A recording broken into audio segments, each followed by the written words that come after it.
আমরা সূরা আল ইমরান থেকে কথা বলবো। 3 নাম্বার সূরা। কয় নাম্বার? 3 নাম্বার। রাসূল যখন আল ইমরান পড়তেন তার আগে পড়তেন সূরা বাকারা, আর বলতেন এই দুইটা সূরা যারা পড়বে সায়াতি গামাম ইয়াউমাল কিয়ামাহ, কিয়ামতের ময়দানে আল্লাহ মেঘ আকারে এই দুইটা সূরাকে ছায়ার ব্যবস্থা করে দিবেন। এই দুটি সূরা মানুষের মুক্তির জন্য অনন্য সূরা। সূরা বাকারার ব্যাপারে রাসূল বলছেন যে এই ঘরে এটা পড়া হয় ওই ঘরে কোনোদিন শয়তান ঢুকতে পারে না। একদিন পড়লে 3 দিন পর্যন্ত শয়তান ওই ঘরে উকিও দেয় না। রাসূল বলেছেন যে এই ঘরে সূরা বাকারা পড়া হয় ওই ঘরকে জাদু মুক্ত করে দেন কে? যেই ঘরে সূরা বাকারা পড়া হয় সকল হিংসা থেকে ওই ঘরকে মুক্ত করে দেন কে? ওই ঘরের পাহারার দায়িত্ব নিয়ে নেন কে? একজন সাহাবী, he was reciting the Surah Baqarah in the middle of the night, রাতের মধ্যভাগে তিনি সূরা বাকারা পড়া শুরু করলেন। তিনি দেখলেন তার ঘোড়াটা নাচা শুরু করলো। যখনই পড়ে ঘোড়া তখনই নাচা শুরু করে। তিনি চিন্তা করলেন আমার ছেলে ইয়াহিয়া ঘোড়ার পাশে ঘুমানো। বুখারী থেকে বলছি, মুহাম্মদ ইবনে ইসমাঈল বুখারী হাদিসটা কোট করেছেন সূরা বাকারার ফজিলতের ভিতরে। তিনি যখন বন্ধ করে ঘোড়ার লাফানো বন্ধ হয়ে যায়, তিনি যখন তেলাওয়াত করে ঘোড়া আবার লাফায়। চিন্তা করলেন ঘোড়া লাফিয়ে আমার ছেলে ইয়াহিয়ার বুকে পড়লে ছেলেটা মারা যাবে। তিনি তেলাওয়াত বন্ধ করে দিলেন। আকাশের দিকে তাকিয়ে দেখে নূরের বাতি জ্বলছে পুরা আকাশে। তিনি ভয় পেয়ে গেলেন, ঘুমালেন। সকাল বেলায় গিয়ে রাসূল সাল্লাল্লাহু আলাইহি ওয়াসাল্লামকে বললেন। রাসূল সাল্লাল্লাহু আলাইহি ওয়াসাল্লাম বললেন এরা ছিল নূরের ফেরেশতা, সব আকাশ থেকে তোমার তেলাওয়াত শুনে নেমে এসেছে। তুমি যদি সকাল পর্যন্ত তেলাওয়াত করতা তাহলে এই সব ফেরেশতাকে সমস্ত মানুষরা দেখতে পেত। আপনি রাতের বেলায় সূরা বাকারার 2টি আয়াত তেলাওয়াত করলে সারা রাত ফেরেশতারা আপনার জন্য সওয়াব লিখতে থাকবে। রাসূল বলেছেন কোরআনের 3টা আয়াত হলো নূর। কয়টা? 3টা জায়গা নূর। প্রথম নূর হলো সূরাতুল ফাতিহা, দ্বিতীয় নূর হলো সূরা বাকারার 285, তৃতীয় নূর সূরা বাকারার 286। এই 3টা জায়গা যে পড়বে তার সারা শরীরে আল্লাহ নূর দিয়ে দিবে। আর জুমার দিন যে সূরা কাহাফ পড়বে 1 সপ্তাহ থেকে 2 সপ্তাহের মাথা পর্যন্ত তার সমস্ত শরীরটাকে আল্লাহ নূর দিয়ে ভরে দিবেন। 10 আয়াত যদি পড়েন শুধু শরীরে নূর পাবেন মাথা থেকে পা পর্যন্ত। আর যদি সূরা কাহাফ পুরোটাই পড়েন আসমান থেকে নিচ পর্যন্ত নূর দিয়ে আল্লাহ আপনাকে হেফাজত করে দিবেন। সূরা বাকারা একটা শব্দ আল্লাহ উল্লেখ করেছেন সূরা বাকারার 255 নম্বর আয়াতে। আবার সূরা আল ইমরানের শুরুতে ওই আয়াতটা আল্লাহ উল্লেখ করেছেন। সূরা বাকারা শুরু হয়েছে ঈমান দিয়ে, শেষ হয়েছে ঈমান দিয়ে। সূরা বাকারা আবার সূরা আল ইমরান শুরু হয়েছে ঈমান দিয়ে, শেষ হয়েছে ঈমান দিয়ে। কি ঈমান আনলে কি লাভ হবে আল্লাহ এটা 2 সূরাতে বর্ণনা করেছেন।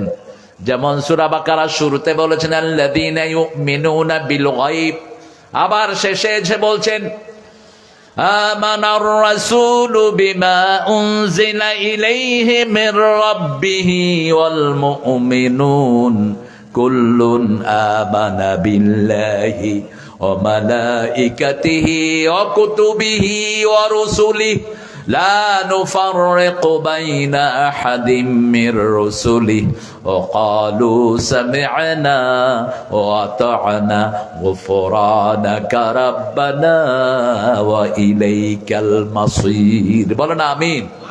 আরো জোরে আমিন। আপনারা যখন গুফরানাকা বলেন তখন আপনাদের গুনাহগুলো মাফ করে দেন কে? সূরা বাকারা এভাবে শুরু হয়েছে, শেষ হয়েছে। আবার সূরা আল ইমরান দেখেন হেদায়েত দিয়ে শুরু, হেদায়েত দিয়ে শেষ। 8 নম্বর আয়াতে আল্লাহ উল্লেখ করছেন রাব্বানা। পড়েন রাব্বানা লা তুযিগ কুলুবানা বা'দা ইয হাদাইতানা ওয়া হাব লানা মিন লাদুনকা রাহমা ইন্নাকা আনতাল ওয়াহ্হাব। আল্লাহ বলছে আমার কাছে দোয়া করো লা তুযিগ কুলুবানা, আমাদের অন্তরটা বাঁকা করে দিয়েন না হেদায়েত দেওয়ার পর।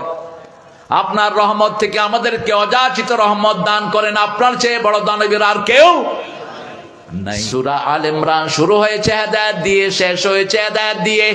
194 নম্বর আয়াতে আল্লাহ বলছেন, রব্বানা ইন্নানা সামি'না মুনাদিয়ান ইউনাদি লিল ঈমানি আন আমিনু বিরাব্বিকুম ফাআমান্না রব্বানা ফাগফির লানা যুনুবানা وكفر عنا سيئاتنا وتوفنا مع الأبرار। এই আয়াত যখন রাসূল বলেন, এই চারটা আয়াত 91 থেকে 95, সারা রাত সারা দিন কেঁদেছেন রাহমাতাল লিল আলামিন। আবু হুরায়রা বলছেন, এত কাঁদতে রাসূলকে কখনো দেখি নাই।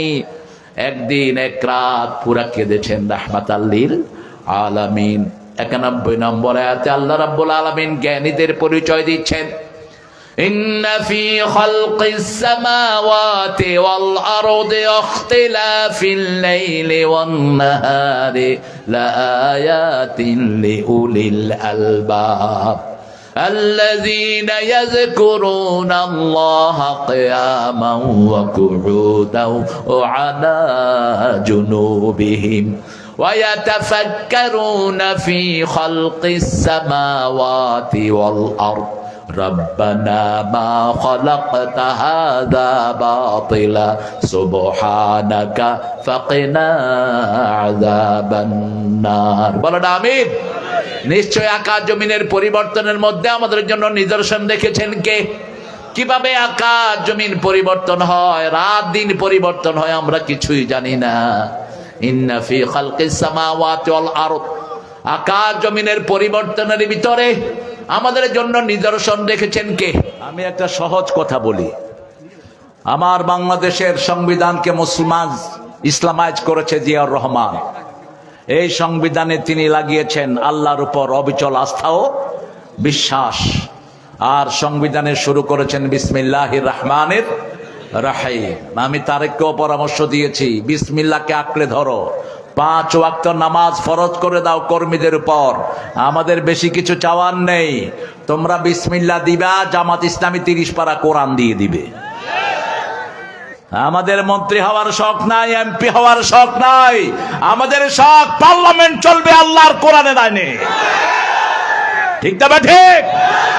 এখন তারেকও বলছে আমরা শরিয়া আইনে চালাবো দেশ।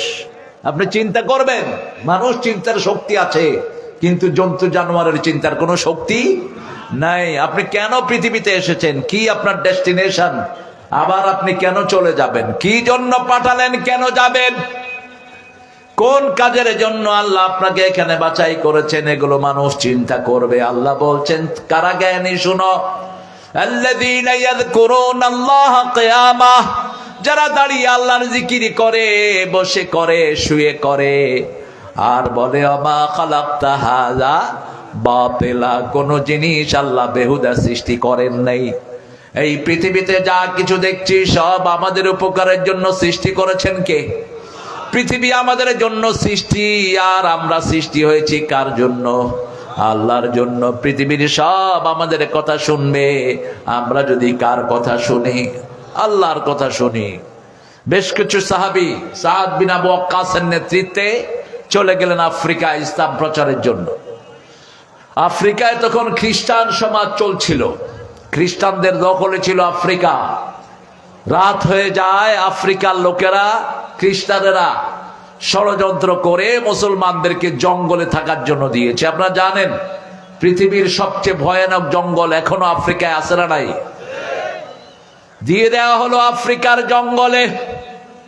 সাদ একটা মিম্বার বানালেন, একটা স্টেজ বানানোর জন্য বললেন, স্টেজ বানানো হলো, তিনি স্টেজের উপরে উঠলেন। ইয়া সেবা আল গাবা ইন্নাহা হুনা নাজিলুন, হে বনের সিংহরা, হিংস্র প্রাণীরা, হে বাঘ, সিংহ, সাপ, তোমরা শোনো, আমরা এখানে অবতীর্ণ হয়েছি। নাহানু আসহাবু রাসূলিল্লাহ সাল্লাল্লাহু আলাইহি ওয়াসাল্লাম, আমরা সবাই হলাম রাসূলের সাহাবী, আমরা এসেছি, তোমরা আজকে রাতের জন্য জঙ্গল ছেড়ে দাও। খ্রিস্টানরা সব অবাক হয়ে দেখছে, এরকম কোন আলোচক জীবনে দেখি নেই। মানুষ মানুষের কাছে আলোচনা শোনায়, আর এরা শোনাচ্ছে বাঘ, বিচ্ছু, সাপ, সিংহকে আলোচনা শোনাচ্ছে। যখনই তিনি কথা বলা শেষ করলেন, কথা শেষ হতে দেরি হলো না, বাঘের বাচ্চাকে বাঘ মুখে নিয়ে, সিংহের বাচ্চাকে সিংহ মুখে নিয়ে আস্তে আস্তে লাইন ধরেছে, জঙ্গল থেকে বেরিয়ে যাচ্ছে। আল্লাহু আকবার। জঙ্গল সাফ করে দেয়া হলো। একজন সাহাবী ছিলেন, তার নাম হলো সাফিনা। কি নাম? সাফিনা। তাকে বলা হতো, রাসূল বলছেন তুমি হলা জাহাজ। তুমি কি? জাহাজ। তিনি যখন সাহাবায়ে কেরাম যেতেন, সাহাবায়ে কেরামের শেষে তিনি আসতেন, পিছনে কোনো জিনিসপত্র ফেলে রাখা হয়েছে কিনা। তিনি শেষে আসলেন, তার সামনে একটা চিতাবাঘ দাঁড়ালো। চিতাবাঘ দাঁড়িয়ে তার দিকে তাকিয়ে আছে। তিনি বললেন, আমিও রাসূলের সাহাবী, ওই লোকদের সাথী। আস্তে করে চিতাবাঘ সেখান থেকে চলে গেল। সকাল বেলায় যখন খ্রিস্টানরা দেখলো এই হিংস্র জঙ্গলের প্রাণী, যাদের কথা শুনে নিশ্চয়ই তারা আল্লাহর ওলি, যখনই তারা আসলো, তারা তাদের এই বিনয় দেখে সবাই পড়িল লা ইলাহা ইল্লাল্লাহু মুহাম্মাদুর রাসূলুল্লাহ সাল্লাল্লাহু। আমরাও কথা শুনবো কার? আল্লাহর কথা শুনবো। আল্লাহ বলছেন, আমার জিকির যারা করে এরা জ্ঞানী। আল কাইয়্যিস মান দানা নাফসাহু ওয়া আমিলা লিমা বাদাল মাউত ওয়াল আজিজ মান ইত্তাবা হাওয়াহু ওয়া তামান্না আলাল্লাহ। সবচেয়ে বড় জ্ঞানী হলো যে আল্লাহর জিকির করে, যে আখিরাতের জন্য কাজ করে। আর আল্লাহ রাব্বুল আলামিন বলেছেন, সবচেয়ে বেকুব হলো যে আল্লাহর আখিরাতের জন্য কাজ করে না, ধারণা করে সে জান্নাতি হবে। নামাজ নাই, রোজা নাই, ধারণা করে জান্নাতি হবে। এরকম বেকুব আছে না নাই? কথা বলেন না কেন? নামাজ পড়ে না এক ওয়াক্ত, এরকম লোক হাজার হাজার পাওয়া যায়, লক্ষ লক্ষ, হাজার হাজার না। পুরা সপ্তাহে নামাজ পড়ে না, তোর জুমাও কবুল হবে না, মনে রেখে দিও। 5 ওয়াক্ত যারা পড়ে তাদের জন্য বোনাস হলো জুমা। ঠিক না বা ঠিক? রাসূল বলেছেন, যারা জুমা পড়বে, এক জুমা থেকে আরেক জুমা তাদের সব গুনাহ মাফ করে দিবেন কে? আল্লাহ রাব্বুল আলামিন বলছেন, আমার জিকির করবা। জিকির আপনি রাসূল যেটা শিখিয়েছেন সেটা করতে হবে। নিজের বানানো কোন জিকির কেউ করবা, তোর দুনিয়াও শেষ, আখিরাতও শেষ। রাসূল জিকির দিয়েছেন 4টি। কয়টি? পড়েন সুবহানাল্লাহ, আলহামদুলিল্লাহ, আল্লাহু আকবার, লা ইলাহা ইল্লাল্লাহ। এই 4টা হলো শ্রেষ্ঠ জিকির। আবার সবচেয়ে বড় জিকির হলো কোরআন, তারপরে নামাজ, তারপরে এই 4টা জিকির। এরপরে অসংখ্য জিকির রাসূল সাল্লাল্লাহু আলাইহি ওয়াসাল্লাম দিলেন। রাসূল বললেন, যে পড়বে লা হাওলা ওয়ালা কুওয়াতা ইল্লা বিল্লাহ, জান্নাতের খনি আল্লাহ তাকে উপহার দিয়ে দিবে। আবার লা হাওলা ওয়ালা কুওয়াতা হলো জান্নাতের দরজা। 100 বার যে লা হাওলা ওয়ালা কুওয়াতা পড়বে, তার 100টা বিপদ দূর করে দিবেন কে? সবচেয়ে ছোট বিপদ হলো দুশ্চিন্তা। আবার রাসূল বলছেন, বুখারীর শেষ হাদিস, এই হাদিসের যে এই দোয়াটা যে পড়বে, জিহ্বায় উচ্চারণ করা সহজ, কিন্তু কিয়ামতের ময়দানে পাল্লায় খুব ভারী হবে। আল্লাহ সবচেয়ে বেশি ওই দোয়াটা পছন্দ করেন। পড়েন সুবহানাল্লাহি ওয়া বিহামদিহি সুবহানাল্লাহিল আযীম। এই দোয়াটা যে পড়বে, রাসূল সাল্লাল্লাহু আলাইহি ওয়াসাল্লাম বলছেন, এটা কিয়ামতের মাঠে পাল্লায় সবচেয়ে বেশি ভারী হয়ে যাবে।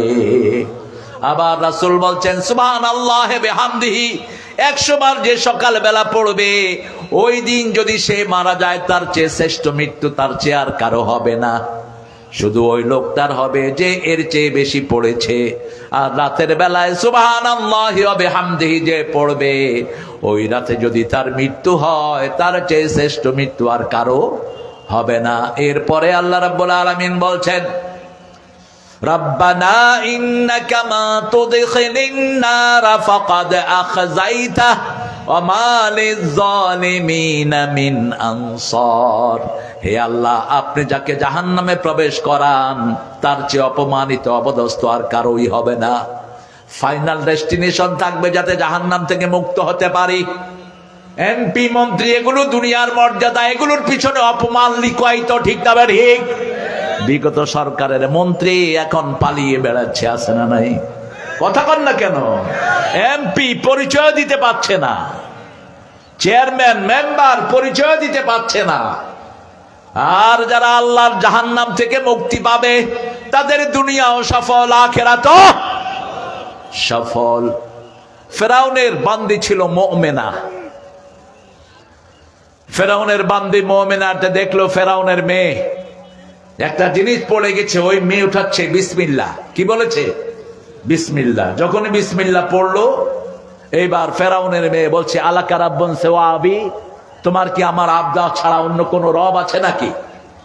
ওই মেয়ে বলছে হ্যাঁ, আমার আর তোমার রব একজন, তিনার নাম কি? আল্লাহ। আল্লাহ কেউ আল্লাহর জিকির করে ঠোঁট নেড়ে নেড়ে, আল্লাহ বলছেন আমি তার সাথে থাকি। অনেক লোক আছে দেখবেন ঠোঁট নাড়ে না, শুধু আঙ্গুল গনে, আছে না? আবার কিছু লোক দেখবেন তসবিহ করে কিন্তু মুখে কিছুই বলে না। বললাম যে বাবা মুখ বন্ধ কেন? ভিতরে চলতেছে। ভিতরে কিন্তু 21 ফিট করছো। আমি বললাম কই ভাই, ঠোঁট লয় না? ভিতরে চলতেছে। ভিতরে ভিতরে না,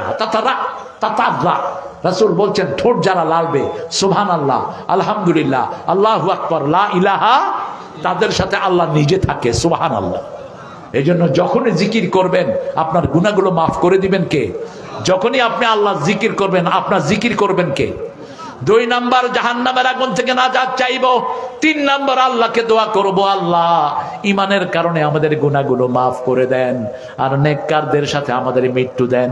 আমরা যখন মারা যাব, আমার ডানে বামে সামনে পেছনে যেমন লোকেরা পড়ে লা ইলাহা ইল্লাল্লাহ, লা ইলাহা ইল্লাল্লাহু মুহাম্মাদুর রাসূলুল্লাহ সাল্লাল্লাহু